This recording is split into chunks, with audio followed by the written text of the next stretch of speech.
Soprano, aka The Don, and if you're listening to this, you could only be here for one reason, and that's a brand new episode of the Major Issues Podcast, brought to you by ComicBook Clique, and as you know, I am never alone. Sir, please introduce yourself. Ooh, we are Maximus. Clown is Maximus. It's been a long time. You are now here in studio as part of the Major Issues family. It's been a while, brother. How you been? We back again. We back again. I had to contact your secretary, who had to contact your assistant, who had to pry you away from Spider-Man on the PS4. Yes, this is true. As I've heard. This is true. Without spoilers, how you liking the game? I don't, as you know, and maybe the fans at home know, I do not own a PS4, so I've been a little bit dealing with fear of missing out. It's bananas. It's crazy. That good? Yeah, it's that good. I still haven't beaten it. How far are you? I'm really milking it. I'm trying to get the platinum. You know, I'm 80%. Is that a difficulty level or what? No, that's like getting everything done. Okay. So that's the platinum trophy. Okay. So I'm trying to get everything before I even kill off the story. So you're doing the side missions before doing this? I'm doing the side missions while I do the story, but the side missions take priority so that way I could just enjoy the story. What's the difficulty on that game? I forget. It's spectacular, amazing, and I forget the other one. In your opinion. It gets intense. It gets kind of hard? It gets intense sometimes. It gets intense. I've been watching the web slinging videos and stuff like that. All that stuff seems incredible. Beautiful. It seems crazy. Everybody has the same reaction. Everybody that turns on the game and the first swing, the first thwip, is just like. I've heard a reviewer say, "Why even do anything? Why don't you just turn on the game and web sling?" And I don't. Yeah, that too. I also turn on the game with that in mind too. To be honest, I haven't beaten the game, so I don't know how it ends. So I don't know if there's a sequel gonna happen or whatever the case is. If they do decide to do a sequel, it'll be I'll be surprised as to how. But I guess I gotta finish the game. Right. But the game is just that good. Like it's perfect. We were having this conversation off air, but this is all the proof that Sony needs that Spider-Man is an asset, right? Yes. Like this is. I suck my teeth because because that means Sony probably ain't gonna want to give him up when Far From Home comes around the corner. So there's that that's rubbing me the wrong way. There's that iconic picture, it's of famous images of like a tank and one person standing in front of it with their hand out or whatever. Mm-hmm. That's Sony. And the tank is the MCU. Literally everybody else has fallen to the might that is Marvel. Sony is holding out with the Spider-Man stuff. And like I said again, proof is in the pudding. The PS4 Spider-Man game is hell yeah. very I got the well whole received. shebang bang. And the PlayStation, the PS4 Pro Spider-Man is, oh my God, it's so gorgeous. DLC? DLC drops actually in October. Okay. So that's also why I'm holding on to finishing the game too, so that way there could be more for me to do. You know what I mean? It looks similar to Arkham, and Arkham's DLC I think dropped every month after the game. So it's it's for 3 months. It's October, November, and December. Okay, that's pretty cool. So I don't know how big those stories are gonna be, but they're gonna be each different stories. So it's not just like costumes and stuff. It's actual side missions or main missions. Yeah, like actual side missions and main pieces missions. of a story. Mm-hmm. Yeah, I mean you're a humongous Spider-Man fan. You saw this PlayStation in a commercial and had to have it. You now own the Spider-Man. I actually got tagged on it on Facebook by my cousin Joey, and 2 hours later I went and made the pre-order. yeah, that's awesome. That's absolutely awesome. With that in mind, and with the humongous success of the Batman stuff, the rumors of a Superman open world, and now you've played the Spider-Man open world. What do you think is next? I will never. Well, let me not say never. I will not. It would be hard to accept any other superhero game that comes out after this Spider-Man. It's got to be like this. It has to be. I understand. mean, depending on the character and stuff like that. I mean, granted, you'd be able to do different settings. Everything doesn't have to be in New York City, So it has to be like that. Could you imagine an actual open world game? Like if you were Superman and you could fly so high that all the cities look small and you go to another country or something like that? That would be pretty cool. That'd be badass. I always wanted a Flash open world game. I feel like that'd be crazy. Kind of crazy. You run so fast, you start running through water. Over water and stuff like that. But you know me. Crazy. just like how in the Lego games when you start to fly or whatever, they'll play some kind of music or whatever. Mm-hmm. I would want it that every time I'm Oh, Flash, I start running. that's in Spider-Man too. What do they play? So they'll give you the heroic music for Spidey, and it's Okay. it is super fitting. It reminds you of an Avenger score and everything like that. Okay. But it's very Spider-Man-y. I gotta look into who did that score because those video games get scored. So when you when like he's on the rooftop and stuff just chilling and there's nothing playing, or when the game starts, you can jump off the building, land on the street, and the music won't play. The music will only start playing once he starts swinging. So once you start, that's the Batman one, but you know. Easter eggs, villains. They got a lot of. You don't gotta pop anything here. There are a lot of Easter eggs. There's a lot of Easter eggs. Everything a Spider fan. I guess you could call him a Spider fan. A little bit, because you got Avengers Tower up in New York City too. So that also keeps everything not away, but keeps everything there. So if they do want to bring in some more people, they can. I saw the Sanctum Sanctorum. Yeah, Sanctum Sanctorum is in there. Instead of the bull in downtown Manhattan, they put Lockjaw instead. Lockjaw, so everyone's favorite pupper. Cool. That's good. That's good. Everyone who's played it says it's amazing. Says it's everything in a video game that one would want, especially a superhero video game. And we haven't really heard much about this Man of Steel open world, so I'm hoping that comes out soon. Or Superman in general. But speaking of Superman in general, me and Dan were talking last week. How are you feeling about this Superman news, this Batman news? Like, what's going on here? What's going? This is like, man. It's a lot of. This reminds me of remember high school when you would get put in a group to do a science project, and all of a sudden one person's not picking up their phone, and another person's not bringing the construction paper. Like, what's going on here? I thought we had our Justice League. I thought, even though it wasn't great, I thought we at least had it. What's going on? I don't know, man. And I like Henry Cavill as Superman a lot. This was a Superman that I got to actually enjoy and invest in. Yeah. Invest myself in. And to go so long without a Man of Steel 2 and feeling like we should have one already. Yeah. It's I kind of feel jerked a little bit. And especially to know that the Batman movie isn't filming and stuff like that either, or even started. So or even because initially that's how they got Ben Affleck on for the role of Batman, was they were saying that you can direct your own Batman. Yeah, he was directing the Batman. And speaking of which, I haven't heard any Flash news either, so I'm just like... So every time that someone mentions a new DC EU movie coming out, I always bring back Flash, because it's easy to do the big three. Presumably, where they're having issues with Batman and Superman. But the trinity of Wonder Woman, Batman, and Superman have lasted over 80 years apiece, and they're seemingly quite simple to translate when you've paid attention to where they've come from and their roots. So like the lofty ideas like Justice League Dark and even like Gotham City Sirens is casting. Yeah, that's getting some more traction now. And that's getting traction, and it's like, what is Gotham City Sirens when your Gotham isn't right? Right. You know like what are we doing here? Man.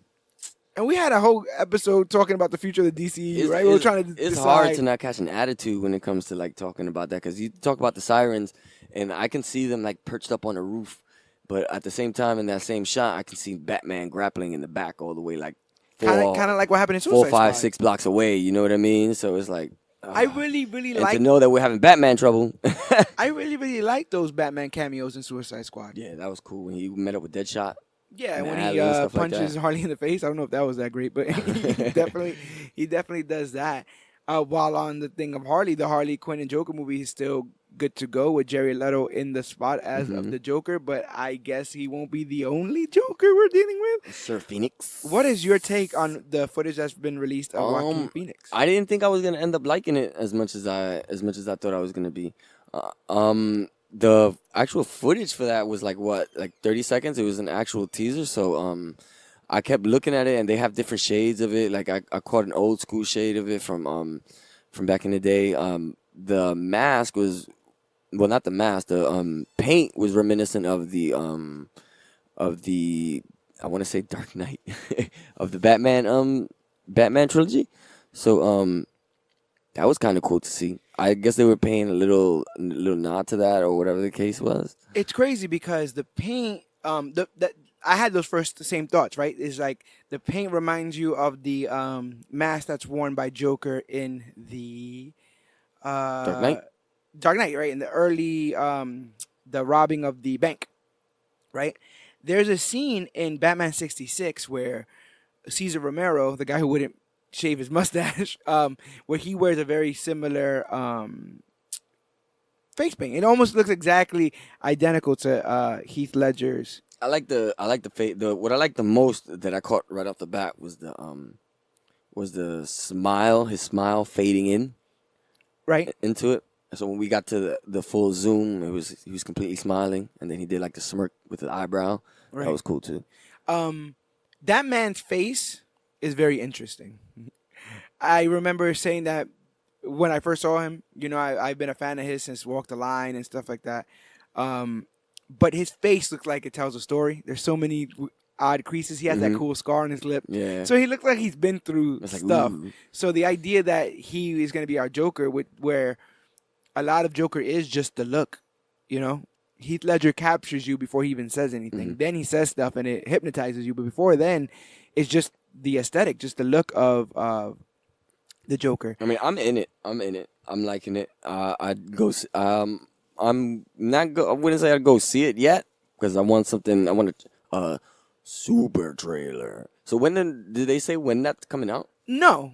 And I don't know where you would fit it. Yeah, right? Exactly. Especially if you're still considering maybe a shared universe. Is the proof that this is coming out a sign that we're not? They have no interest in doing a shared universe anymore. Those are all things that are possibly on the table. Maybe they're just gonna say screw it and do their own thing and do their own one shots, like with the Joker and stuff. What are you doing over there, man? Which means we're definitely never getting a Robin anything ever, ever. I mean, we got Titans.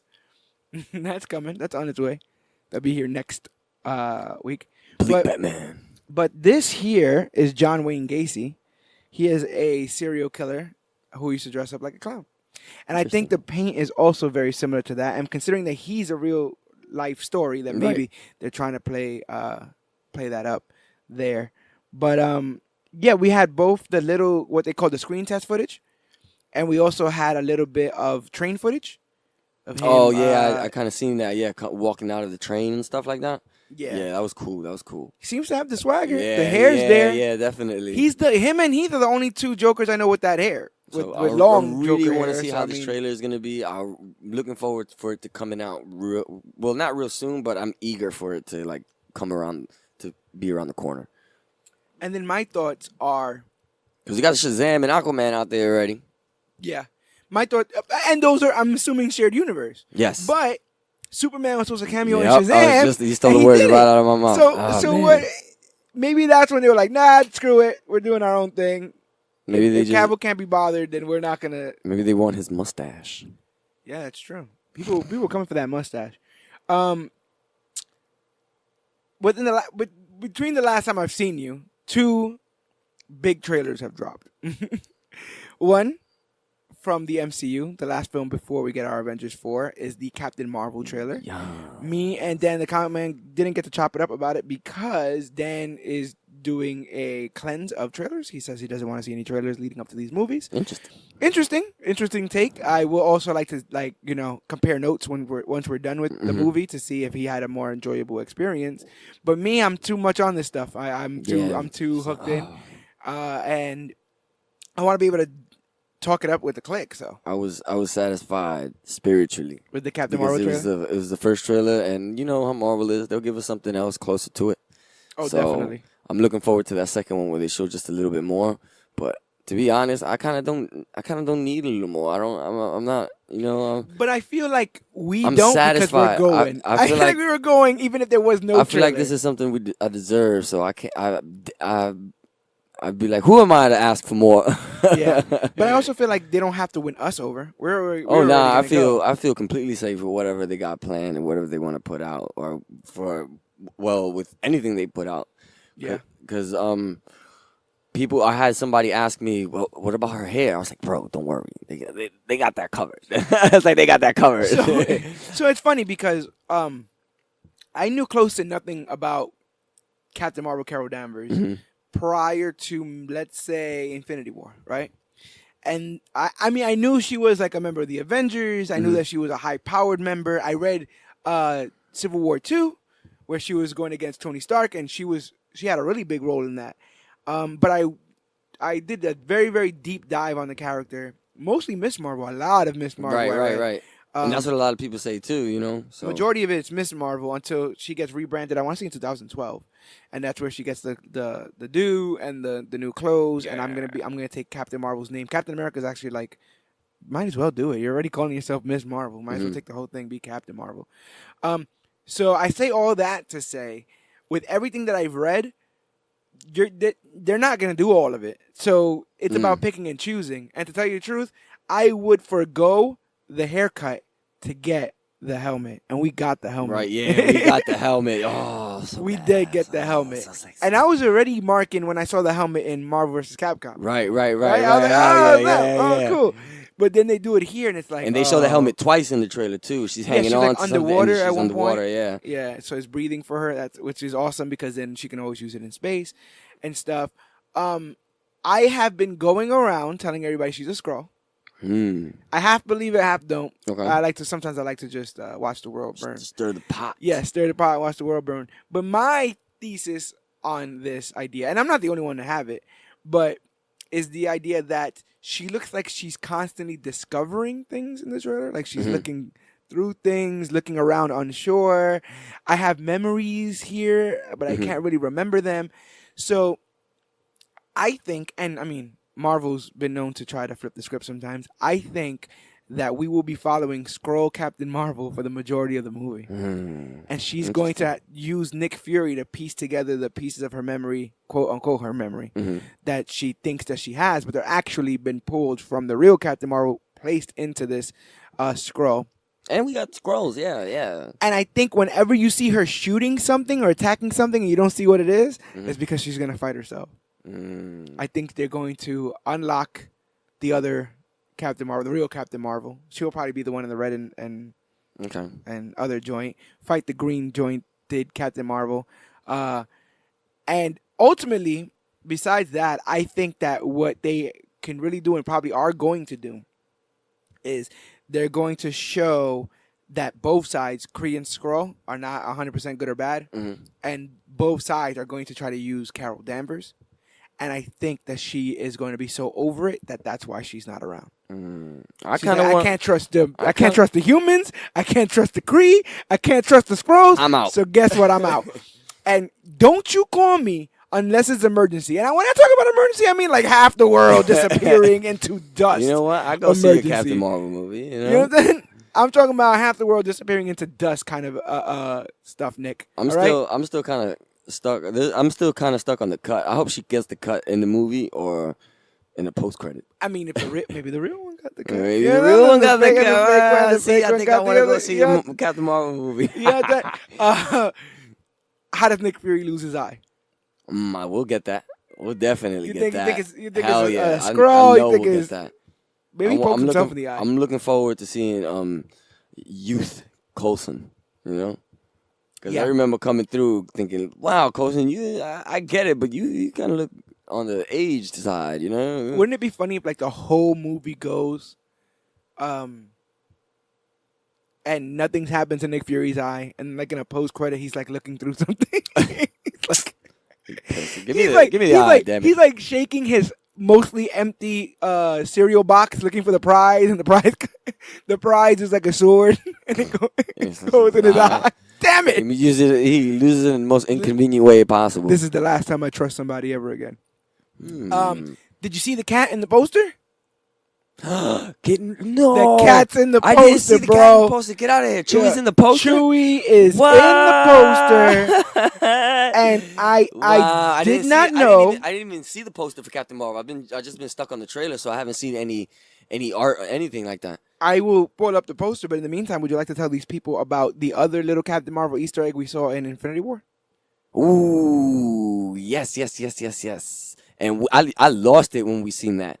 That when they kind of when they meet Doctor Strange and Iron Man / Tony Stark, on the street. What's homeboy's name with the space wizard? Ebony Maw. Maw, yeah. And who's that? Cold Obsidian. Cold Obsidian, yeah. So he tells Cold Obsidian like, "Yo, just go get the stone, bro." And then he says, "Yeah." Yeah. Right. So when he goes, and he swings his little axe thing, you can see a little sash or a piece of her like uniform or the color scheme of her uniform dangling off of his waist side. Yeah. And we didn't find that out till like afterwards, and then when we went back to go see it, is actually there. That is, it was bananas. so crazy because everyone was sharing. My jaw was on the floor, like to my knees. Everyone was sharing the picture of Cold Obsidian standing next to Ebony Maw, with the axe in his hand, and they were circling where this sash was, and it's red and gold and blue, which are the colors of the Captain Marvel outfit, and it looks exactly like it. But when I saw it in the picture form with the circle around it, I'm like, what are the odds? I saw the whole movie, and that's not in there. Yeah, Photoshop that. Yep, that's exactly what I said until we went back. And whatever. And then I go back to the movie, and it's right there. It's dangling, swinging in the wind. Plain as day. And that just goes to show you that with so many Easter eggs, you got to think that there's like layers and layers and layers of this stuff. And to show you the layers and layers of this, as you can see here, this is a pretty cool Captain Marvel poster, higher, faster, further, yada, yada. And then survey says, oh, look, Captain Marvel, Carol Danvers. Ooh, that's fire. And maybe Chewie? Where? That's Chewie. That's Chewie. That's Chewie. Oh. Pretty cool, right? Pretty damn cool. Snap. Oh, snap. Oh, you can't say snap around her. You can't say snap around the Avengers. Oh, my God. They don't like that. They don't like that kind of thing. But that's a mean trailer though. I mean, that's a mean poster. Considering that it looked like a bunch of empty space, but no, right there, Chewie. Yeah. In all its forms. It's funny because in the comics, when Rocket meets it, Rocket's like, "Oh, that's not a cat, that's a flurkin." And she's like, "What?" And he's like, "I'm gonna kill it. I'm gonna kill this flurkin."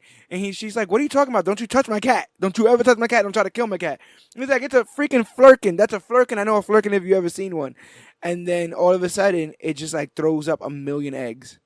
The cat, and its mouth opens up with these big ass jaws. And Rocket's like, I told you it was a flurkin." So I wonder if Chewie has any kind of alien, ancestors or what's going on with that. Nah, you think she's gonna be the only one with the pet, and I'm with that. She might be the only MCU person with an actual animal. I'm with right? that. Wow. I'm with that. Yeah. That is crazy. I love my cats too. Don't worry. But just like this is the woman that's supposed to save us all from Thanos. She will save us all. She will save us all from Thanos. And just like a savior coming down from the sky to save us, the other half of that coin is something coming down from the sky to destroy us. And we were given a glimpse of that in the brand new trailer for Dark Phoenix. Now, me and you have not discussed at all how we feel about this. We've seen this trailer separately. We've talked a little bit about the Joker stuff. We've talked a little bit about Captain Marvel off air. But I have not heard any of your opinions about the Dark Phoenix trailer. How do you feel? What is this Dark Phoenix? Is it an XMen movie? Because I couldn't tell because it's just Dark Phoenix. I swear. Okay, so let me. I kind of. You want to start? I kind of want to start. Go ahead. want. Let me just prefix this by saying, I want to like it, but because we know what's going on that side of the field and stuff like that, it's like, well, I kind of feel like they're just giving it to us just to get rid of it. So it's like, it was like mostly done, I guess. Yeah, so I'm trying very hard to at least have it tickle my fancy. Two things crossed my mind when I saw this trailer. The first one was, we're still doing this, which is never a good idea. Like a never good. And Magneto is pissed. Okay, stop calling him back. But the thing pulling him back into the game. You know what I'm saying? The second thought, because the first thought was we're still doing this. The second thought was we've done this already. And when I say we've done this already, I don't mean we've done an X-Men trilogy already, or we've done a Dark Phoenix thing already, or we've done a Magneto being mad thing already. I mean, we've done all of it. Yeah. We have done all of this already. This looks like a trailer cut between all the X-Men movies that have ever come out. There's a mutant, and all the cops are scared of it, so they're gonna surround the mutant, and the mutant in anger is gonna push everybody away, like Fire Fist did in Deadpool, like Magneto did in X-Men 1, like Wolverine does in every X-Men film. I've seen this. We've done this. Why are we still doing this? And why you acting like a prick, Charles Xavier? Is it because you ain't got no hair? There was a time where I thought this franchise was so bold to be on its own two legs, just mutants, and they have a bunch to hang their hat on. They have so many characters to hang their hat on. I'm over Mystique being in the X-Men. I feel like, get her out of there. I feel like get Mystique out of the X-Men. I feel like they felt they could redo the Dark Phoenix thing and do it better, but it's like, can we do something else besides Dark Phoenix and Days of Future Past? Do we have anything else? I kind of want to go back and watch X3 now. You know, like I don't know. Logan was such a great movie, and also such an end to that kind of movie that I thought we wouldn't have to see that kind of movie again. Right. And the fact that it's still here is just weird. It's just weird. It reminded me of, remember when that ECW game came out after all the SmackDown games that came out? And the ECW game still had like the N64 controls, like you had to press up, down, and left to do one move or whatever. It's like, not only are you guys late to the party, but y'all came with the late snacks. Like all your snacks are expired. Like this is terrible. I'm not impressed with pissed off Michael Fassbender. I've seen this already. They killed his wife and his kid in the last one. He keeps finding life, and they keep dragging back. He should plot twist. He should kill everybody. And what is he doing now? Before he was running away because everyone knew that he took a whole stadium and dumped it. It looks like he was finally just chilling. Again, he's just chilling. Yeah, that's what it is. And they domesticated and that's why he Magneto. told. That's why he told Charles everything starts with a speech, and then you tell us how sorry you I've are. done Like this. I've like, seen all these movies, Charles. In a couple of years, they're gonna put me in some sort of plastic prison. I've seen it all, man. Is there anything that gets you excited about this? I'm trying to think myself. Like. It's got to be Wolverine. It's got to be more. It's got to be more characters. Got to be more characters than the I swear they've been teasing us with 9 movies of a Jubilee that we've never seen before. Where's Jubilee at? And then they were talking about that silly Gambit movie, and now it's like I heard that still might be. That's what I'm saying. Still might be going. How? Why? Why? How? You guys are about to just jump into the same sandbox in the MCU. You think the same actors go over to MCU, or they get different peeps? I don't know how that works. If I had to guess, though, it would probably be the same actors unless they're gonna clear the entire slate. And as stated previously, Mark Ruffalo supposedly said that they didn't film the ending of Avengers 4 yet, and that they're going to start doing that next month. And I heard about reshoots and things and such. So right. I've been telling everybody this. It is about to go down. Now, I've heard a lot of people, and I don't understand if they're playing dumb or they might just be dumb. If something does go down, this Dark Phoenix movie ain't even gonna matter. I don't know if people are playing dumb or if they're just straight up being dumb, but I've heard a lot of people like, oh, well, they're doing reshoots, but I wonder for what? To me, only one thing has happened. They're coming home, baby. Literally, only one thing has happened that would make them question changing anything. And that's the idea that we have everyone back. They're gonna mess with time, and then the School of Xavier is gonna be in upstate New York, right next door to the Avengers HQ. It's gonna be another sequence of like Tony with the nuke, and then he passes out when he wakes up. He's gonna have Bruce Banner there, and Bruce is gonna be like, "Wow, man, me and Reed didn't think you were gonna make it," and he's gonna be like, "Reed, who the heck's Reed?" And then. Wow, is that how you gonna talk about me? Boom. We've known each other for years, Tony. And it's crazy because they're gonna give us Dark Phoenix. I don't even think New Mutants is even gonna make it out. It might not make it out. It might not make it out. And if it doesn't make it out, what's gonna happen to it? I would love for them to like make it into like a TV movie. And the mutant thing in general, right, is such a sticky thing because the whole idea behind the X-Men is the fact that they're persecuted for being mutants. You can't just populate a million mutants in the next movie, and we're supposed to be like, oh well, have they always liked them? Have they always hated them? Did something just happen? Did it snap? The 50% that come back, they're all mutants. I have a feeling the post credit for Avengers 4 is gonna be heavy. Man. Super, I feel like it's gonna be the heaviest ever. But to tell you the truth, man, with these Russo brothers, they have not missed a beat. So I trust them with whatever is going down with them. I do not trust whatever this XMen thing is. Listen. I don't want it. If Disney has to buy the Sony studio to get Spider-Man, I'm with it. How do you feel about like the shows that they're trying to do, like Legion and Gifted? I haven't seen Gifted. I've seen some episodes of Legion. Legion is crazy. Yeah, Legion is out of control. Everybody tells me Legion is somewhat good. It's mostly just on the, he's schizophrenic, side. So you can't tell what he's telling the truth and it's a trick or not. too. So Yeah. There's a lot of that. Legion. What else is the other? Gifted is the other show that they're doing. Gifted is on their second season now, right? It's starting up. Yeah, Gifted. And I mean, if they got a second season, it's got to be decent. You know, people got to like it. Yeah, I'm hoping. I am hoping, but let's get past the MCU news, the Fox news. Fox News. I thought I'd never say that on this podcast. Because we are here to talk about the movie and the comic that seem to be tied. We're here to talk about next week, the Venom movie comes out. Sony's first attempt at trying to make the Spider-Man universe happen without Spider-Man. Probably with the second most popular character in that franchise, Venom. And the rumor was that this movie, starring Tom Hardy, was going to follow very closely to the 1993 6-issue arc, Venom the Lethal Protector. So we decided that it would be cool for us to dive in. This is the oldest comic I think I've asked you to read. Did you think any of it was like jarring, any of the designs or the word bubbles or any of that stuff? Did you have any issues? I thought it was cool. Some of it was a little confusing at some points, but I ended up getting the hang of it.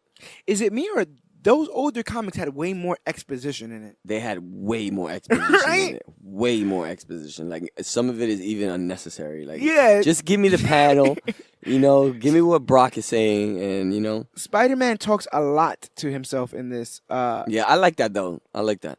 But, yeah, this was a 6-issue comic book miniseries, limited series, featuring Eddie Brock as Venom.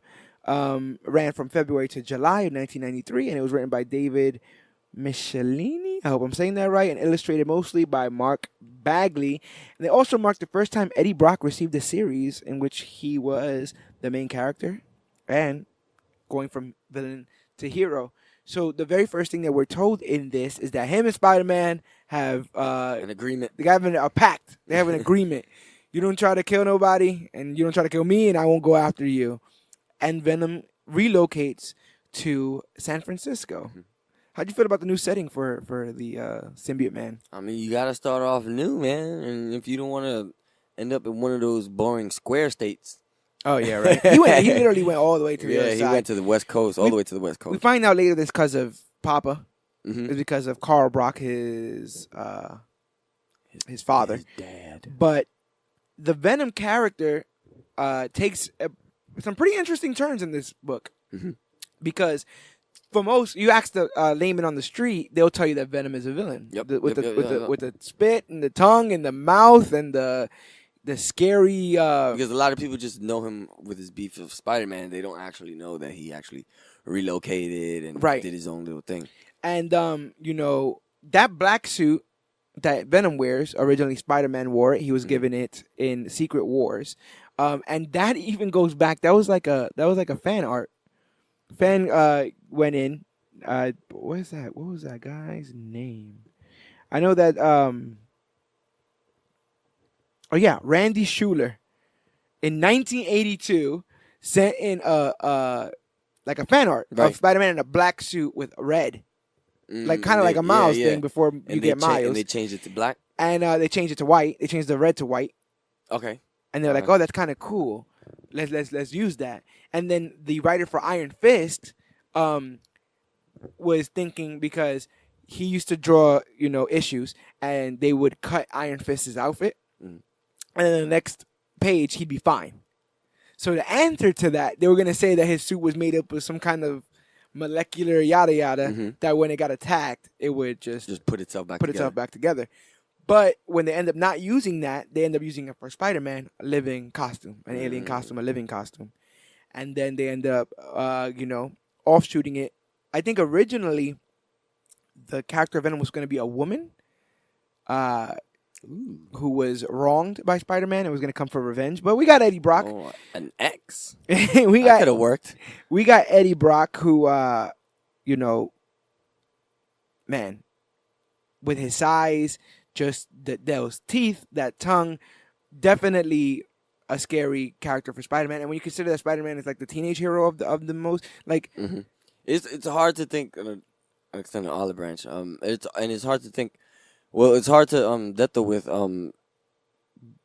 Venom has had more. The symbiote of Venom has had more than one host. Yes, if people don't know, but you forget because of Eddie Brock. Yeah, for the most part. I'm actually very, very surprised at how far they've gone with the mythos of the symbiote. The Clintar, I think, is the name of the race of the symbiote. They had their own planet. Planet. Galactus destroyed it, and then so they've just been scavengers basically since then, just trying to survive. And for the most part, they're not malicious, but we've seen carnage and stuff like that. We've seen how. But it all depends on who they latch on to and bond them. And so originally, with Spider-Man having this black alien suit, he is able to discard it. Eddie Brock gets it, and because Eddie Brock and the symbiote are both mad at Spider-Man, they're able to have what you call successful bond, and they use that bond to try to take out Spider-Man. But it seems like Eddie's turned over a new leaf because we see him stop a mugger. As soon as he steps foot up in San Fran, he stops a mugger by pouring symbiote into his eyes, nose, ears, and mouth. Yes. While I think choking him and stuff like that. Yeah. How do you think about Venom's way of superhero? It was funny because I was like, I'm reading that whole thing and I'm like, I hope you don't kill him, bro. Don't kill him. Don't kill him. I mean, just beat him up real bad. Just don't kill him. Then he ends up killing him. Oh yeah. And then leaves him there with the victim in the alley. Yeah. And he's still chatting it up. He's still chatting it up, but she is terrified, even though she still got saved. But he just killed her attacker. But watching him try to explain himself definitely puts you in a position of, oh, okay, wait, so this is like a way different Venom than I've ever seen. Because for the most part, between grunts and things of like, I want to eat you, Venom is not really all that articulate. I like the fact that they get to balance each other out. Yeah. So that's pretty cool. He doesn't. They weigh out sometimes whether this person should die or not, and they end up giving some people second chances and things like that. So, and that's in the later issues too, though. But yeah. A lot of this is about redemption, I guess. You got so after Venom is able to save that young lady, he goes back into his regular Eddie Brock gear, which is a crop top. Jeans, very 90s, man. This guy is just walking around with abs out, blonde mullet, and the problem with that is last time people saw Eddie Brock, he was the villainous Venom, and he is up in New York City, and his rep already. Yep, and he's got a record, so the police are looking for him. They spot Eddie Brock and they go after to go arrest him, seemingly. I love how they they make the symbiote. How the symbiote looks when it's making itself into clothing. Yeah, you know what I mean. It's also that's pretty cool. There's various panels. So you got the badge on the police hat. Oh yeah. Yeah, it's the Venom sign. There's cool. Various panels where the suit seems to be acting independently of Eddie. So for instance, in this one, he sees the cops and automatically the suit starts to come on and starts to attack. It already knows the self-preservation, I guess, is already in its head to have to protect this mind. But I like the fact more that Eddie could keep it in check. Yeah. A lot of the time. They never seem at odds. No. And 6 in fact, issues. they get each other. They get each other to understand each other, and then they end up agreeing with everything that they. I don't know why, but I guess I always assumed that they were always kind of like, you need to kill more. No, I don't want to. Well, okay, just kill a couple, you know. But this was all like, oh no, I get you, and we have to protect each other, and that was real. They referred to him several times as his other, right? Eddie Brock's other, and like I said, self-preservation. He beats up a bunch of cops and seemingly goes on his web-slinging way, but not before somebody takes a picture of Venom slinking away, and that goes all the way to the Daily Bugle. This is before MySpace and Facebook or any of this kind of stuff. Instagram. Man, Peter Parker's job would have been way harder now, right? Everyone's got a camera. It's a change. You know? But Peter catches wind that Venom is out and about in San Francisco, and he has his own mini explanation of like, and I love that when that happens, right? He's like, oh, that's Eddie Brock, a.k.a. Venom, who's wearing the symbiote suit that I had. I remember that day. I was walking around with the symbiote suit. I didn't like it. It was taking control of me. Then I used the sound waves to get it on Eddie Brock, and Eddie Brock was a disgraced reporter from the Daily Bugle, or Daily Globe, actually. He was trying to get a job at the Daily Bugle. And Spider-Man outed him for being a liar and a fraud, and they have basically a blood feud until getting this pact. So a lot of this comic is Peter trying to figure out if Eddie Brock has stepped the line and if he needs to go over there and handle him. That's got to be hard for him, right? But like I guess he figures that he thinks he'll eventually step over that line, and so he feels like he's got to at least jump in front of that bullet. So he goes to San Francisco regardless. This is not like I need to go visit him in Philly thing from New York. I'm going to go across to the other side of the United States, just to see if he kind of sort of is in any kind of problem. But I thought it was cool to see that Spider-Man doesn't just jump to the conclusion. He doesn't just go, whoop, guess he's messing up again. Time to go out there and stop him. He's like, maybe I should probably keep an eye on him. Investigation. Meanwhile, Mr. America's Most Wanted, Eddie Brock, is just walking around the park, and he sees a bunch of suited goons attacking homeless people. And oddly enough, like we said again, him and the symbiote are on the same page. They don't like to see innocents be taken advantage of. And so the symbiote takes form. He becomes Venom and is just whooping on these goons when Spider-Man shows up. And it's funny because he's beating up the goons, right? Spider-Man shows up, and I'm like, how the hell did you get here so fast? And in the meantime, he's like, wow, that 5 o'clock explains, right? He does. Every time you think you need an explanation, they got it. Just look at the word panels. He's like, oh, yeah, I've been searching for hours. Ever since my plane got here with the press credentials I used as Peter Parker. Yeah, Peter Parker using that was cool, though. Peter Parker using his juice. Whatever, because you often East think Coast press juice. You often think he doesn't have juice, but apparently my man's got a lot of Hugo, so that's good to know. Got some pull with the press. So to him, he just sees Venom attacking a bunch of guys in his suits. Yep, so it's on sight. And so boom, attacks Venom. When Venom is attacking Spider-Man, they're both like, "What the heck is going on?" At one point, he punches Venom, and Venom catches his fist, and he says, "You shouldn't be here. We've made an arrangement, but I got other things to deal with."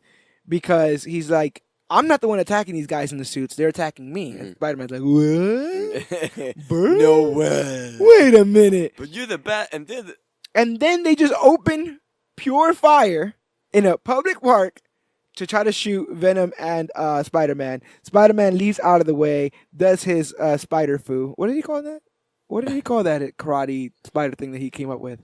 There's a name for it. There's a name for it. The way of the spider? Something like that? I'm gonna end up finding it before we finish this podcast. Watch. Yeah. But he's able to take them all down, and this happens a bunch of times, right?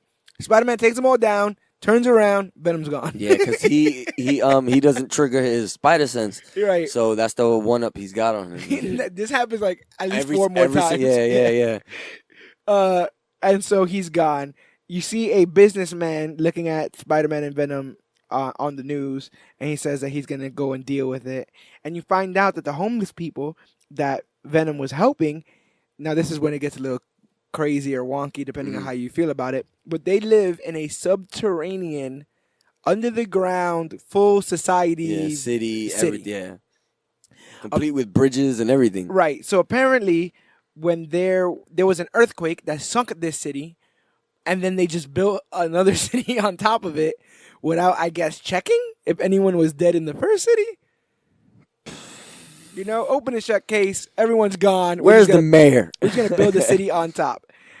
Meanwhile, you find out that there's this guy called Mr. Treece, who is actively trying to dig. He's sending these big diggers, these big like mech drilling people down there. We don't really understand why at first. And so Venom fights a couple of them, breaks through the bedrock, and ultimately, that's how the end of the first issue ends. When they fall through, they look and they see the entire city, and they jump to the conclusion, the kind of foolish conclusion, that they've gone through time. Now, when you're done with this issue, did you think that they had gone through time? No way, because there was no time displacement. Like, I know my time jumps. You know, I'm very. You thought it was gonna get like wavy? Yeah, I was waiting for that.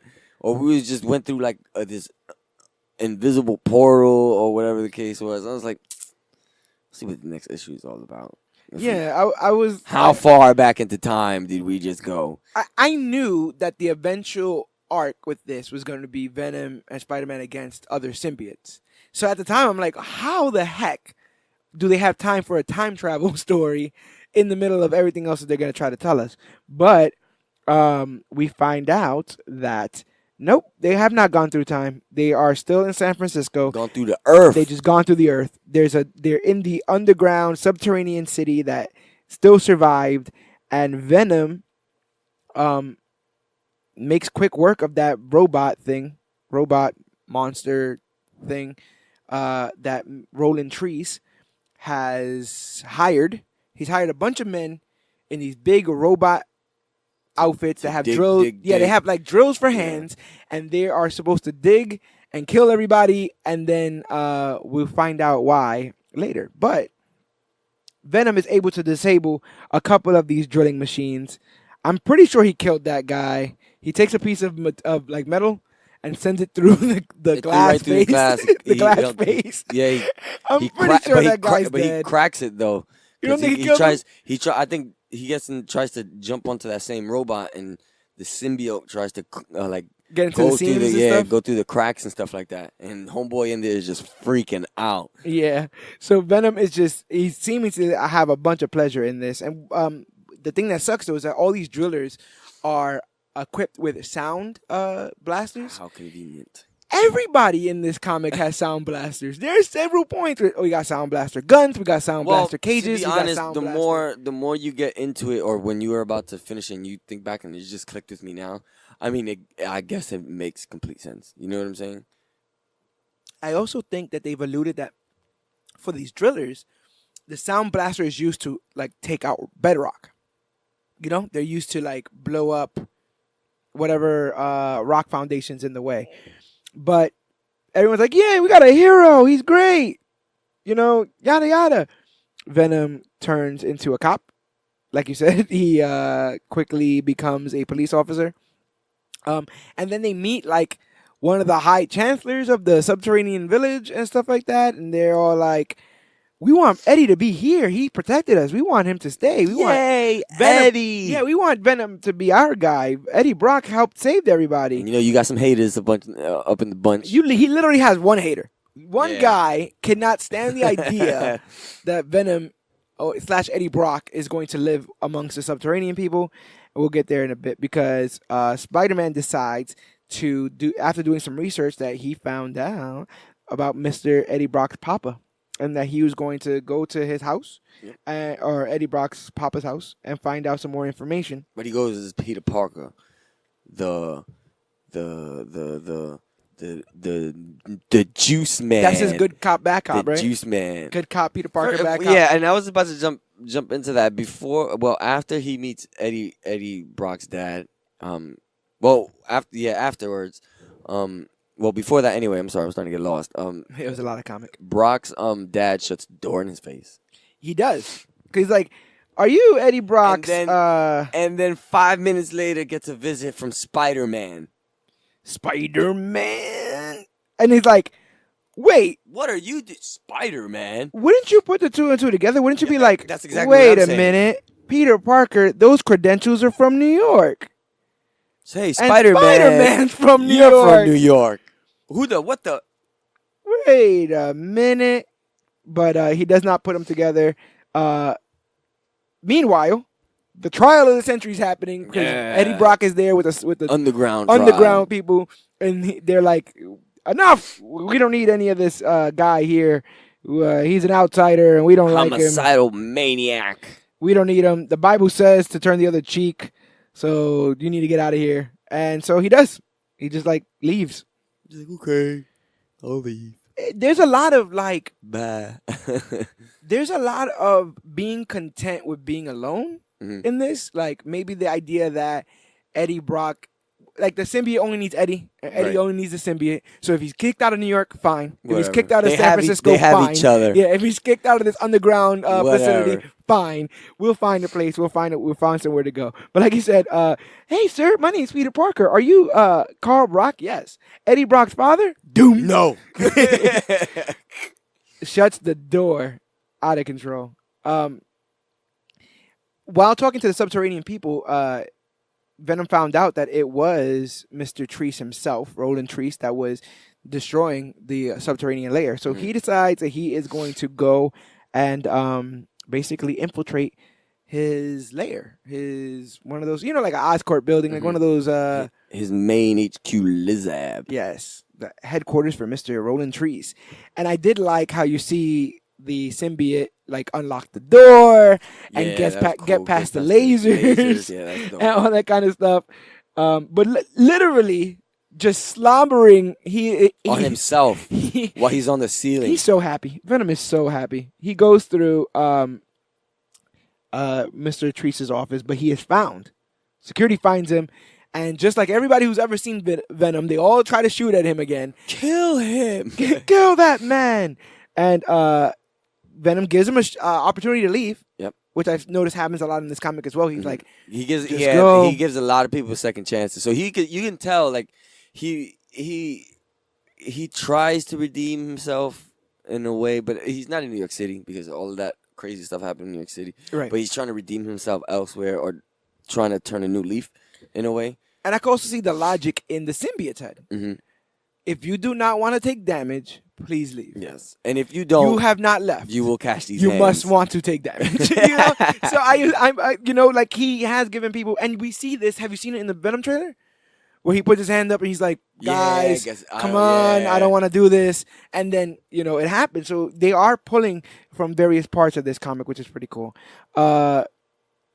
They like riddle him with bullets, but he just gets back up, starts attacking these police officers, and basically escapes.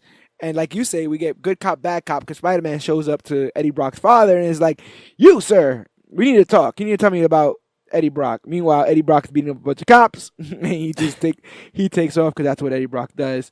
When he seemingly is done getting all the information he needed, knowing that Roland Treece is up to something, digging underneath that park, he is then stopped by some guy. And the jury. This is probably the weakest part to me, only because I felt like this guy should have had a more connective tie to either the Life Foundation or Roland Treece. Yeah, he was just there. He was like a third guy who had beef with Venom. Yeah, he killed his Venom killed his son. But busting out of jail, I guess, the out of New idea York here? City. Venom killed my son in New York, so I've moved out here to San Francisco to wait for him, to hope that he one day shows up here.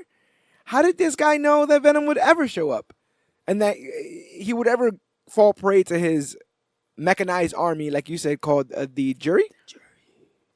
Judge, jury, and executioner. Get it? It's like a thing. It's like a metaphor. It's like a metaphor, bro.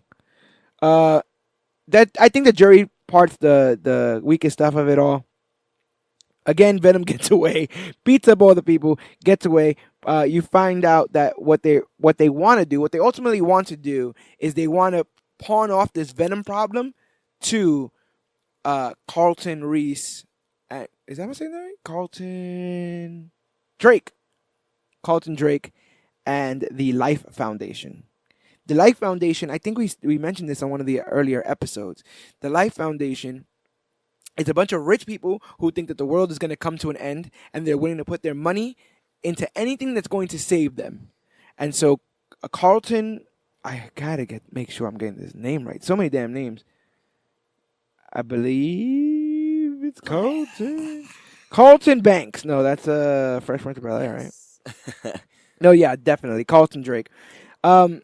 It's this idea that this guy is really messing up our digging expedition, and he got past that guy who had an entire army just for him with the sonic guns and stuff. So we need to kind of figure out how to get him out of our hair. Spider-Man is chilling in San Francisco. He's having talks to Mr. Brock Sr. and his maid, and basically we get kind of a sympathetic backstory for Eddie. Mm-hmm. This idea that Eddie had always sought after his father's attention. And his father was just over it after... when his father says you need to be good in school, he becomes a straight-A student. Mm-hmm. And his father says, what the hell are you doing that for? You need to be in sports. So he becomes a bodybuilder. Yeah, when his father did that. To add a little something, Eddie's mom ends up passing while giving birth to him. So, which I guess puts his father... His father places unfair blame on his son for that. Mm-hmm. You took away the love of my life. And it's what an odd narrative to tell yourself with that. So it's like all these years he's like yearning for his dad's approval and all the things that he's doing, school, journalism. He even worked out, got himself mad buff. And it's not easy to get a job as a journalist. You know, you got to be sitting there. You got to do the time in school, and then you have to do internships. You have to try to break in, and he got to the Daily Bugle, thought he had the story of a century until Spider-Man showed up and was like, nah. And even while breaking in and doing all those things, it still wasn't enough for his dad. His dad was still just, okay, just go out and go play, or go, just go do your thing. Yeah, but this jury seems well equipped and well aimed, because even though Venom gets away, they're able to catch up to him, and a lot of panels of Venom lunging. Yeah, I mean, he's a jumper. He's definitely a jumper. But I really like the action panels here, where the symbiote's taking damage, is giving damage. He's basically fighting off an entire army, an army of vengeance, because these guys are hired by the guy who Venom killed his son. And at one point on the Golden Gate Bridge, they were giving him the hands, man. Yes, right there. What's a comic book in San Francisco if it's not having a fight on the Golden Gate Bridge? I've seen Magneto move that thing, It's out of control. They reiterate how much of an embarrassment Eddie Brock was for being called out as having a fake news article, basically, because Spider-Man found the real person. And so Spider-Man does a lot of inner monologue about, that kind of thing would change, man. And I don't really know what Venom's up to and all this other kind of stuff. And you see that Venom has become a problem that people want to solve. A sound grenade is thrown at Eddie Brock, and basically it's close to ripping the Venom. I don't know about you, but I like seeing all that. Every time he got hit with the sound wave, and you see the symbiote, I guess, fluctuate off and on of him. Yeah, that's I've cool. only ever seen it in the animated series. To me, it kind of looked like a little bit of the same. So that's why I really liked it so much. That's where you see where they got exactly. it. Yeah, they're cool. They're informed from the comics, which is awesome. That's why it's so cool to read some of these stories old and new, because it's like, oh, okay, I get more of an understanding through this than I did through the animated series. I saw the animated series not too long ago. Me and Dan did the Venom saga, but this was such a more of a deep, in-depth conversation. We never knew Eddie Brock's father. Yeah, you think we're gonna get that in the film? Mm-hmm. I can see one of those like unanswered calls, like, "Hey, Pop, I don't know. I was just thinking of you." Just leaving him. You know what I'm saying? One or two voice. Something's going on, and I don't know what it is, but maybe I feel really sick. Yeah, maybe one of these days you should answer one of my phone calls or something. Poor Eddie. But no matter who's on the case, he seemingly takes out everybody, and then he helicopter shows up to save him, and it's like, we've been watching you. Mm-hmm. You're pretty legit. Ends up taking him. Yeah, Carlton Drake is like, hey, how would you like to be my? You wanna be on the squad, bro? I need a bodyguard. And with your skills, you wanna be the head of top flight security? Top flight security of the world, Craig. He tells him, and Venom's like, oh yeah, I'm all in on that. And it turns out it is a trick. They don't want Venom at all. He was and gonna end up tricking him anyway because he was using that to get to him. So yeah, he got swerved trying to swerve homeboy. Roland Treece is the guy that's trying to dig underneath the park for what we find out later is gold. Mm-hmm. There's been a bunch of gold hidden underneath the park where the subterranean people live. And they don't want the city to claim it. And if they find out about it, yes, the city can claim it. So Roland Treece pawns off Venom to Carlton Drake, the head of the Life Foundation. Again, rich people who have money and want to use that money to secure their future, regardless of, economic collapse or the apocalypse or nuclear war or any of that kind of stuff. They want to make sure they are being held down. And so we find out here that they don't want Venom. They want his children. The idea being, if the Life Foundation can extract the seeds of Venom, they could use those symbiotes like how Carnage was used, Carnage being an offspring of Venom. We find out that all the offspring of symbiotes are stronger. Mm-hmm. So with every generation, they become stronger. So Carnage is stronger than Venom. And seemingly any children that are created from pulling the symbiote away from Venom would be stronger as well. Mm-hmm. And then the Life Foundation can use these guys as bodyguards. They will be the guardians of all these rich people who don't want to die. And then in case anything comes down, boom, they got their own secret army. Almost like an army of super soldiers. At one point, they say something like, we'll have the best police force of all time. And I'm like, you guys want to say soldiers? Just say they're soldiers. Just say they're super soldiers. That's all anyone ever tries to do in Marvel is create super soldiers. But we see that Venom is in some sort of sound cage, even though it's shaped like a circle. Circle, yeah. Sound orb. Sound orb. It's keeping him entrapped, and they're constantly zapping him to try to pull some of the symbiote away from him. And this shows that they've kind of been at this kind of thing for a slight minute. Yeah. Yeah, because I think we see when he pull away the last seed from him, but he says it's the last of 5. So they've already done this kind of process 5 times to this guy. He's just in this orb, constantly being barraged with sound waves that cause him great pain. And then whenever his Venom symbiote retracts, they pull a piece of that off and try to mature it and create a symbiote army. And they basically lay all that out. Meanwhile, Spider-Man is still trying to figure out what the heck is going on. He's calling Mary Jane. He's like, listen, I'm busy. I'll be back. Girl, Mary Jane is looking like a snack. She's looking like a snack. She has that Starfire hair. And respect to Mary Jane not giving Peter a hard time, telling him, her recognizing he's trying to do his right. Yeah, usually in this, sometimes the significant other can get kind of naggy. Mm-hmm. You don't necessarily want that, especially when you know their lives are on the line. Like, I understand I told you I was going to have dinner with you on Thursday, but I just saw 2 people get killed, so I'm going to have to take a, rain check on that. But I like this moment here where you see Venom inside the sound orb, and he's like, man, this sound thing is really messing with the symbiote. It's really messing with the symbiote. It's bugging it out. And even though we're so strong, even though we're strong together, there's no way we could be able to get past this because sound hurts him. Mm-hmm.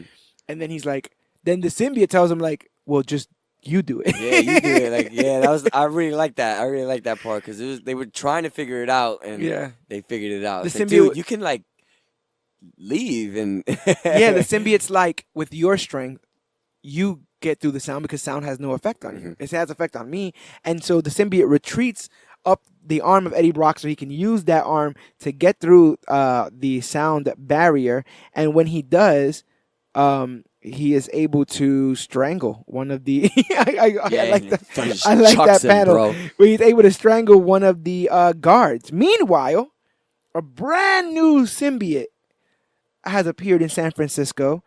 What do you think about the design of this? I thought it was kind of really. It was This freaky symbiote cool. Freaky cool. I kind of thought she was on fire. That is Scream. Mm. A little much, kind of, sort of. A little bit, yeah. I can see. I can see the hair. The hair. I think the hair is a little much. For these issues, they don't get names. No, they don't. But she is. This symbiote in particular is known as Scream, and so you would think. I think the hair just works as Medusa's hair. Kind of works. Where she can use them as tendrils and strangle, and I mean, she's strangling a guy right there. And Spider-Man's like, "Oh no, not again, not again!" More? Meanwhile, Venom has busted through, broken free, on his own. I mean, he gets saved later by Spider-Man, but for the most part, Venom's doing this thing on his own. Yeah, for real. He's really killing this thing on his own. Spidey's just on the tail of Venom, trying to catch up, playing catch up throughout the most things. So that's what I like too. They didn't try to overdo. They actually gave him his own thing for Venom, so that was good. And then, so Venom is attacking all the guards because he's broken out of his sound prison. You know, he's broken out of his isolated sound cage, and he's beating everybody up. And then all of a sudden, he goes down to the ground, and this guy has the nerve to be like, "Wow, having portable sound guns is the right thing to do." And I'm like, man, all this sound seems like such a niche weakness, but sound is literally everywhere, right? You can't fight at a train station. You just put on some headphones, Eddie Brock, and you can't fight in the club. You can't fight in the train station. You can't fight near church bells, and you can't fight with anyone with sonic blasters. So you got to watch out for that. What I like here, though, is that it's almost claimed that Eddie Brock is dead. Yeah. They're like, whoop. Well, they kind of like try to tell that to Spider-Man and hope that Spider-Man would be like shrug his shoulders and be like, oh yeah, okay, I'm out of here. Like he's basically dead because Spider-Man goes and is attacking this symbiote, but it's stronger. It's stronger. It has different powers, so he is in over his head. But the person in the symbiote is also a newbie, yes. Inexperienced. So exactly. So Spidey got the XP on his side, which works in his favor. And he says it to himself, you know. And he lands some serious shots, but the strength is too much. And when she retreats into some sort of helicopter dealie, he goes ahead and follows, and seemingly is going to be followed into the Life Foundation where everybody else is. He gets into where they are holding Venom. I like that, where he seems to sort of try to do this espionage thing, but ends up getting found. He's like, it's like, I guess we're gonna take away the direct approach from my. No more sneaky. No, and so he takes everybody down, gets through, and in one last instance, Eddie Brock is barraged with sound waves that seemingly take all the Venom symbiote away from him.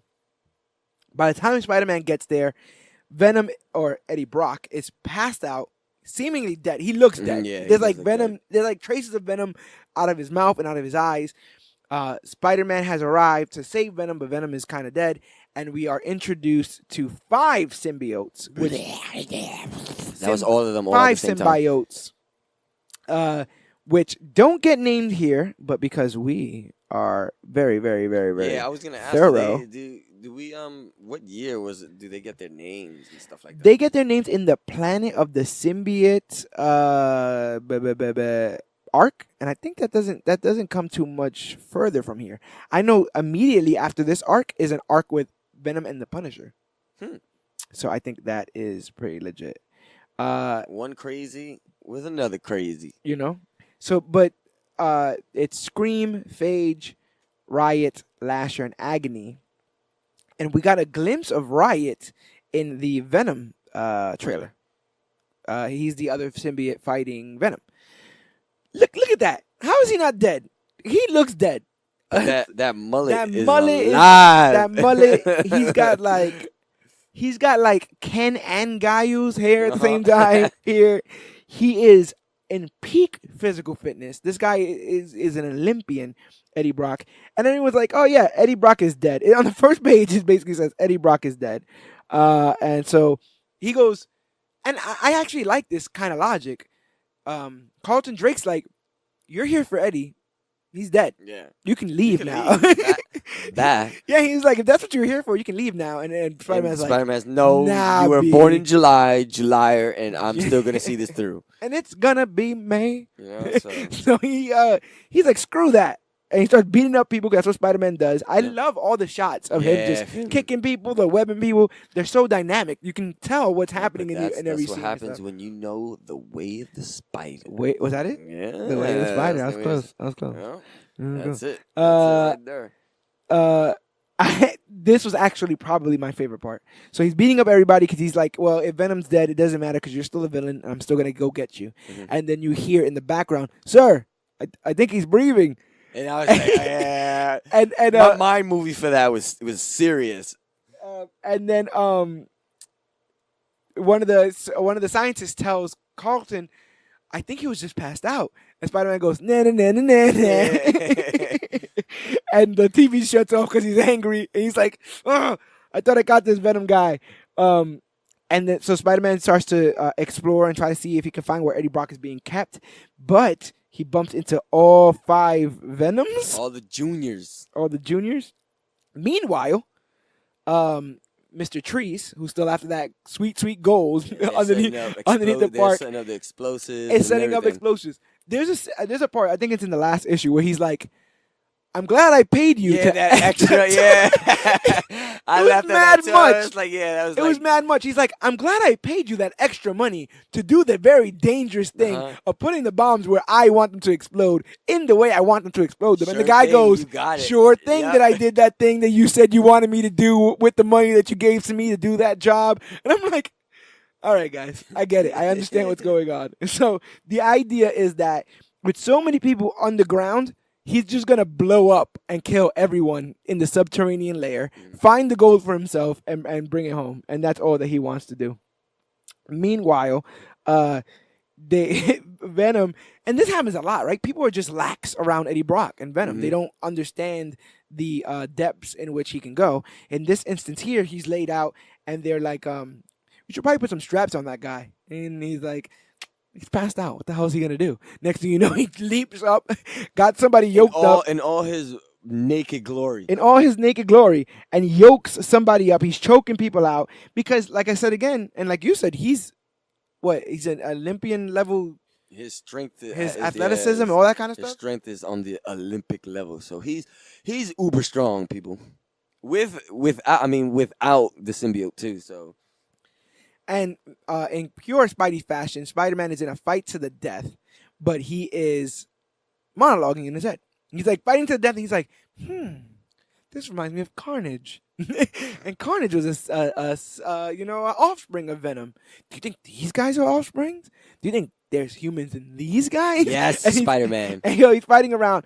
And it's revealed that basically it is security guards at the Life Foundation have signed up. Top security guards. Top flight security of the world has signed up to partake in this symbiosis, the symbiotic relationship, and take on the seeds of Venom so that they could be the protectors of the Life Foundation. But Spider-Man is now dealing with all 5 of these guys, basically single-handedly, and he is going at it. And they're doing like all kinds of weird things. They're like spitting acid. Mm-hmm. At one point, he shoots Scream. I like how they just worked both of the plots into the story. That was awesome. That's pretty good. The balance. The balance was pretty good. You got one spitting acid. You got one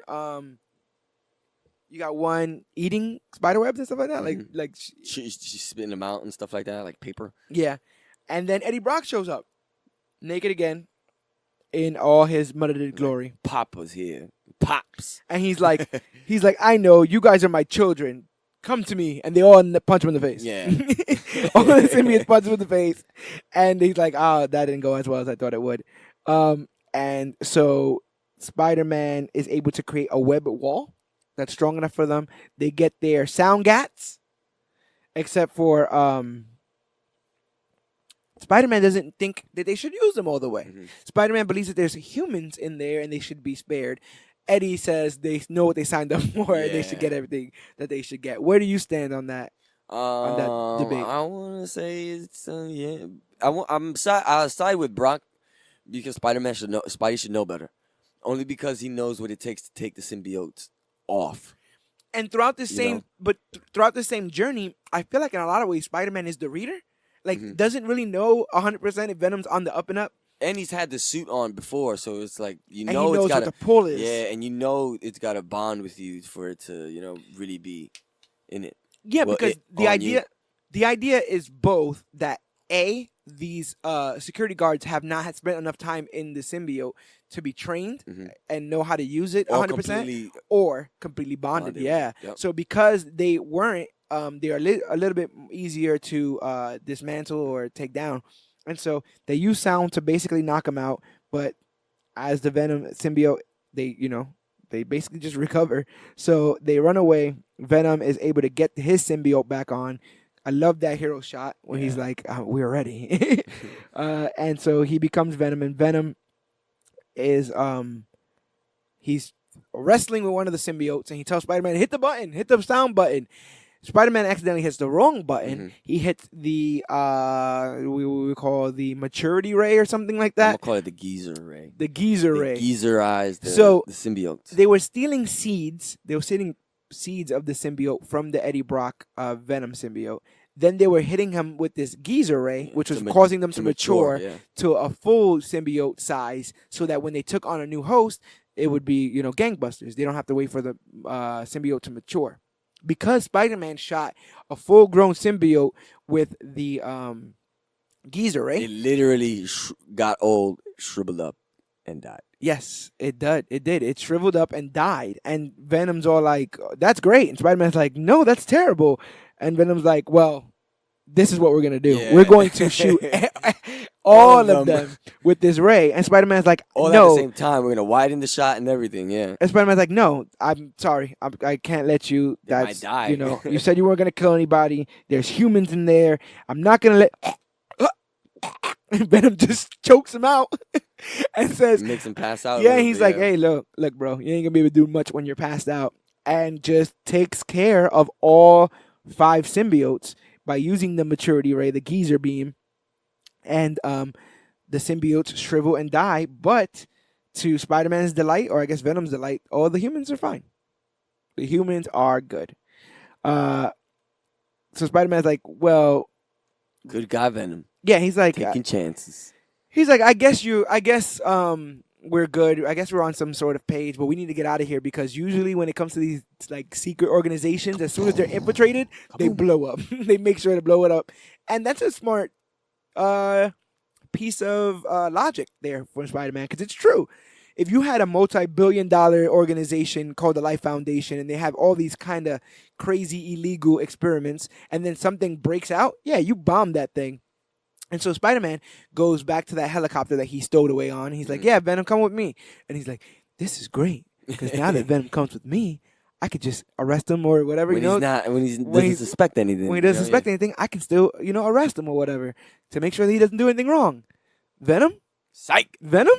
He turns away and Venom's gone. Venom's like, "I'm going to go." Spidey senses don't pick him up, man. Venom's like, "I'm going to go with handle that Mr. Treece guy, that rolling Treece guy who's gonna blow up the whole park. I still owe those homeless people something."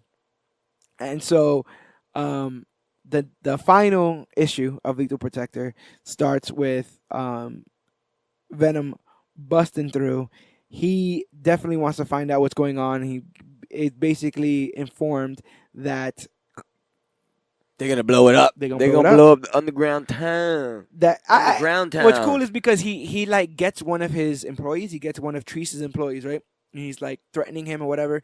And the first thing that the guy says is like, "Oh, he's got my loyalty, but not my life. Not my life. Let me tell you what." Yeah. Hold on a second. Let me start out right here. Let me start an elaborate series of flashbacks that will explain the story of how there was an earthquake in San Francisco. It made an entire city fall underneath the depths of the earth. Another city was built on top of that, but in the original city was gold. And if you go down there and you get the gold is for you to have because no one else knows it exists. But if people find out about it, the city can claim it. And, it will be out of your hands. So Roland Treece is going to blow up and kill a bunch of innocent people that really no one knows about. right? No one knows about these people that's living down there. So that's why it's underground town. Exactly, and to him, he's gonna get away scot-free. You kill a bunch of people that people don't know or don't exist. Yeah, exactly. So, and then he just goes, "Hey, I woke up with a bunch of gold, everybody." Ooh, lucky man. Venom punches the guy in the face when he finds out that he's gonna use these bombs to take out a bunch of innocent people. And Spider-Man, putting two and two together, decides that construction site is probably the best place to go, try to figure out everything. And Venom and Spider-Man, I guess because of a miscommunication, start getting at each other because Spider-Man's like, "What? I was a big fan of that when Venom finally told him what it was. I'm like, listen, stop. I'm not trying to do nothing bad. Yeah. I'm just trying to do something good, but I'm doing some bad things for the greater good." Right. And he says, if Treece completes his plan, an entire society of innocent people will die. On their own, they won't stand a chance. I like how Spidey was in a little bit of disbelief at first when he still told him that. Yeah. I like that Venom said, "Please." Yeah. I was like, "Please? Please, Spider-Man." He said, "Please," and the Spider-Man's like, "He's my worst enemy. I don't know, but I think he believes him. At one point, he says something like, the only thing that ever mattered to him as much as my death has been the protection of innocence." And that's enough for Spider-Man to be like, I think I could team up with him for this one shot. So here it comes. The bonus I paid for you. The bonus I paid you under the table to direct the explosions into the earth. You earned it. That I have, sir. Mr. Treece is talking to his illegal construction team, who's creating all these bombs to blow up the subterranean. And Spider-Man and Venom show up in a crazy cool looking panel where they're just sitting side by side, like, "Hey guys," it's like that Civil War trailer. Hey, and together they're able to dismantle. And the soundbots are back. The drillers are back, and they have their sonic beams. And Spider-Man and Venom make very, very, very quick work of these guys in some cool action scenes. But in true villain fashion, Roland Treece is like, "I'm still gonna blow up that place. I don't give a damn. The bomb is in that trailer. I mean, the button to blow up the bombs is in the trailer. I'm gonna go in the trailer. And I'm gonna kill all those sewer people." And Venom's like, "No, but in Venom's way is fire." Now, his other weakness.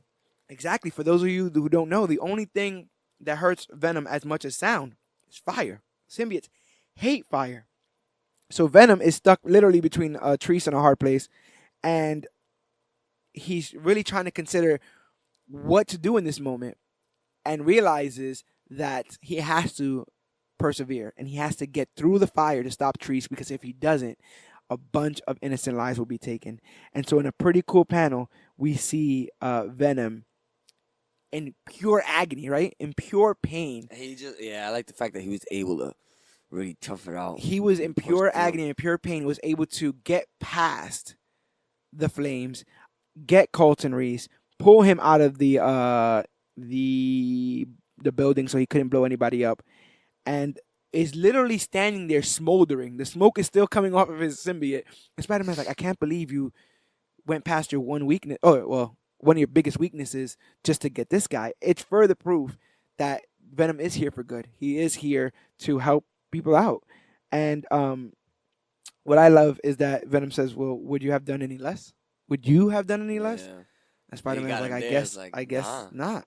Yeah, man. And if I wouldn't have done any less, and I'm a hero, then I guess that sort of kind of makes you a hero, don't it? And so he's like, "I guess that sort of kind of makes you a hero, doesn't it, Venom?" Venom? Again, he turns his head for a second. Venom and his symbiote create a new outfit, and they walk away. And they walk out. The Venom hoodie. Yes, they find out. They are able to capture and arrest Treece. They find out about the gold, and they take it all. The city claims the gold.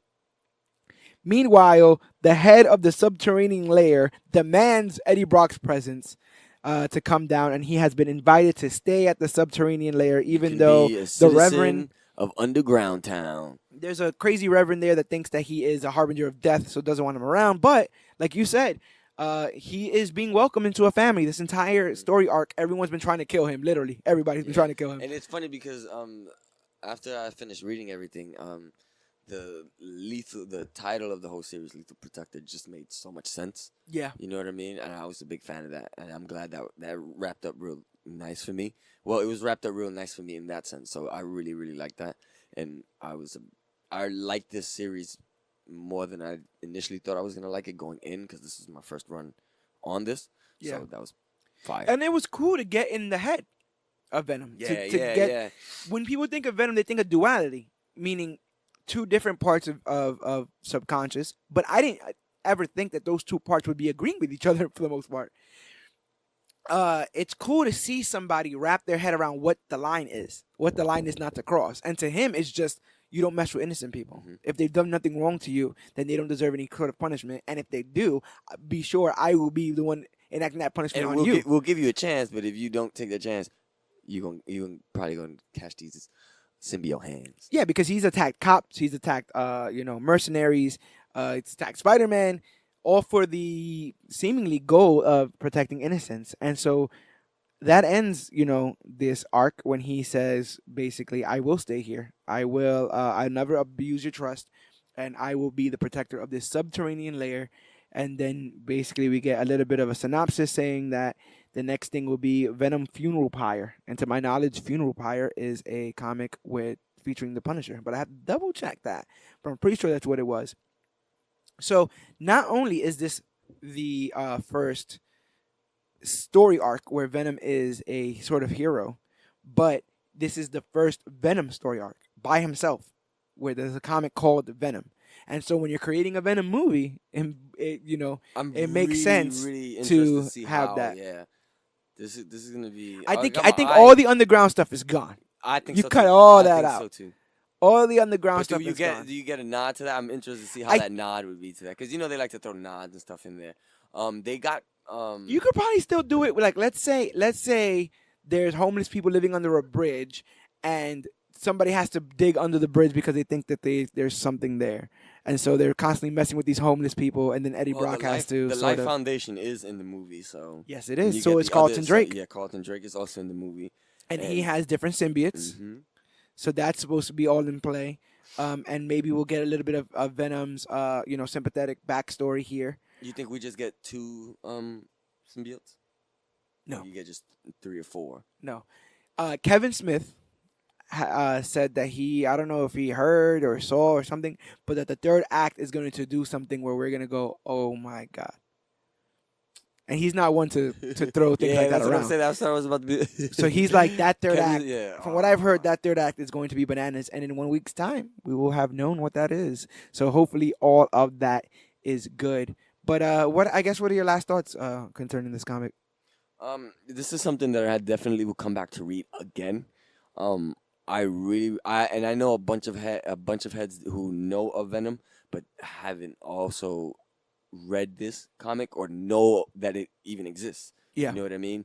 And the fact that Spider-Man is in it will also add some more juice add some more gas to the fire, or pique everybody else's interest. Yeah. So I think he was in it just enough. Yeah, I think so too. It wasn't even overbearing or anything like that. He would be like your training wheels, right? Like if you don't know the universe. You got a sprinkle of Peter in there too, so that Mary was good. Jane, New York, Daily Bugle, things that you recognize. So before they introduce you to a whole nother thing. I'm glad I liked it as much more as I thought I was gonna like it initially. And not for nothing, but they've always kept this character afloat. Yeah, and I'm gonna keep my eyes on a couple of things inside the comic that I like too, that I want to pay attention when it comes to the movie. So yeah, there is definitely interest in the character. He's always been around. Right. Just recently they had a Venomverse. Mm-hmm. Crossover. They had look at all these different heroes Venomized. There's Venomized Funko Pops. Yeah. You understand? Like the Venom thing, since its inception, has always been popular. It's always been present, and so I hope that Sony is able to pull what made this comic good and put it in their movie. In 1 week's time, we will know whether or not Sony was able to do what Marvel's been doing for years, which is keep Venom relevant, keep him exciting, and put him in situations that make us question whether or not we even really know the character. Because this made me think like, oh wow, what I thought, what I've had in my head of him is way different. The symbiote is like a child, and he just wants to be good. He wants to do this right. So I really, really, really dug it. Go ahead, Eddie Brock. You know what I'm saying? Yeah. I really dug it, and I would love to just start tearing into some other Venom comics. So hopefully the movie is so good that it makes me get that urge, because I got a lot of comics on the back burner. I'm still reading Doomsday Clock. I still think it's gonna be better than Dark Phoenix. Is that your guess? Yes, it's a fact. Oh no, we have to do our thing that we do. The random prediction, the random crazy prediction for the film that probably won't come true. One each, and you've heard it here first on Major Issues if it does come true. I will say. Wait, this is for Dark Phoenix? No, this is for Venom. Yeah, Venom. I'm going whole hard. Carnage is in this film. Shit, he stole mine. Carnage is in this movie, bro. Yeah, Carnage hell yeah. Carnage is here, and he is coming. Whether or not I we think fully he'll be. get Cassidy, I don't know. If he doesn't make an appearance throughout the movie, I think we'll get either or. We'll get either the symbiote of Venom throughout the movie, and matter of fact, I think we'll get both. We'll get the symbiote of Carnage in the movie, and we'll get Cletus maybe for like a post credit or something like that. They said that Woody Harrelson might be playing Cletus Cassidy. Guy's got chops. Yeah, that dude's got chops. He knows his way around a movie set. Yeah, and he's done some things. Speaking of doing some things, we are doing all kinds of things here as part of the Major Issues podcast, brought to you by ComicBook Clique. We are reviewing movies, TV shows, and comic books just like this one. And if you like this episode, be sure to like, share, and subscribe. Tell your friends about it. Rate and review us on iTunes, because it's the quickest way for us to become better podcasters when we find out the do's and don'ts of what you guys like and what you guys like to hear about. So go ahead and try to rate and review us on iTunes. But you can find all Major Issues episodes wherever podcasts are found. That's Podbean, Podcast Addict, Stitcher, Apple Podcast app, YouTube. We're on Spotify. We're everywhere. Literally Google Major Issues Podcast and we'll be the first ones to pop up.